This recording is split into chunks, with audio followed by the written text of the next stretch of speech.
Hello everyone and welcome. Today we're going to be talking about reformatting your Canvas pages that have been formatted in tables into the most current Canvas format. So as we can see here, we have an assignment, and this assignment, while it doesn't really look like much, it is actually going to be formatted in a table. We also have a table within the table, and as you can see, it's not necessarily displaying correctly. So we're going to go ahead and open up this assignment. And now, as we can see here, we do have a table that the entire thing is formatted in, and again, a table within that table. So the reason why we want to remove this type of formatting and put it in a more conventional format is primarily due to accessibility. When we're creating tables in Canvas and really anywhere, in order to make them accessible, we want to make them as simple as possible. And as it is, these tables are just a little bit too complex, making it very difficult for a screen reader to navigate through it correctly. So that being said, I'm going to go ahead and expand this so we have a little bit more room to work with.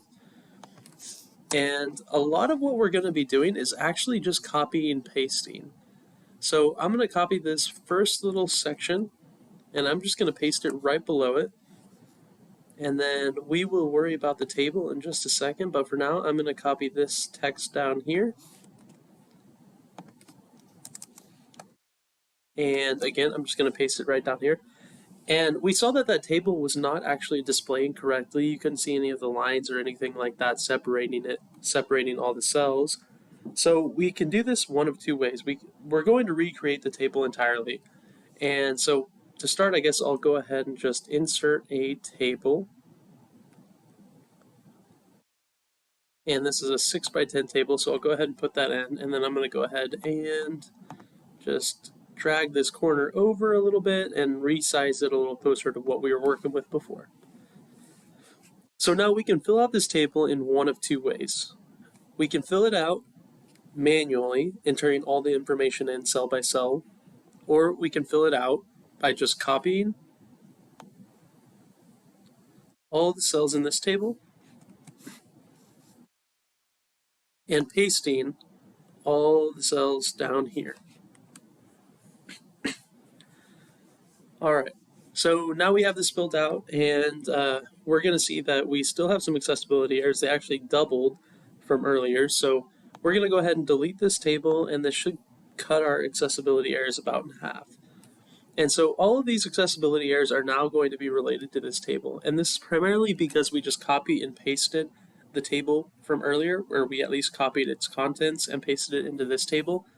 And so along with the actual cell contents, it brought a lot of the cell formatting, which is why we're running into these accessibility errors. But thankfully, they're fairly easy to fix, and we will do that right now. So the first thing that we're going to see is that the table doesn't have a caption. So we're just going to simply enter in a caption really quickly. In order to be accessible, all tables should have a caption or alt text of some type. So I'm going to go ahead and click apply. And then we'll see that the next error, along with the other remaining 5 errors for 6 in total, are related to no header scope being identified. And thankfully that's something that we can fix pretty easily. We could fix it in the accessibility checker here simply by clicking on this drop-down menu, which may or may not work occasionally. In this case it's not working, but it would say row and we would click apply. But in this case, we're actually going to do it all at once by highlighting just this top line here. We're going to click the table button right up here in the ribbon. And then we're going to go ahead and click cell properties, and then go down here to scope. And right now it says none, and we're just going to go ahead and click row. And so what that did is it identified this as a header row. Before it was just identified as a header, but it also needed that scope of being a row in order to properly feed information to a screen reader. If we had actually just created this table manually and entered in all the information ourselves, it would have been formatted correctly pretty much right away, but we saved ourselves a little bit of time, and thankfully Canvas makes making stuff accessible pretty easy. So I'm going to go ahead and now I'll go ahead and save that. And after it loads, now we have our new directions. And they don't really look too different, but I can assure you that if you're using a screen reader to look through this, they would actually be wildly different and much easier to read in this case. So the next thing that we're going to take a look at are the questions. There were some questions in here that also needed to be addressed, and these were not necessarily formatted entirely in tables. It looks like they just have some tables in here, and there's nothing showing up now, but if I actually click in here, it'll show up with some errors. And we have 7 errors, which, if you recall, was the same amount of errors that we had earlier. So it looks like this may just be the exact same errors that we had before. So looks like we need a caption for our table. We're going to go ahead and just use the same caption as earlier. And then 1, 2, 3, 4, 5, 6.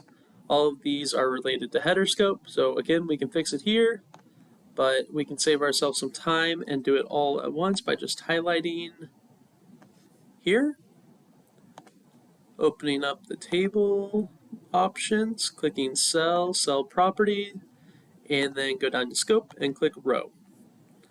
And now all we have to do is click save, and we can see that there are no longer any accessibility errors.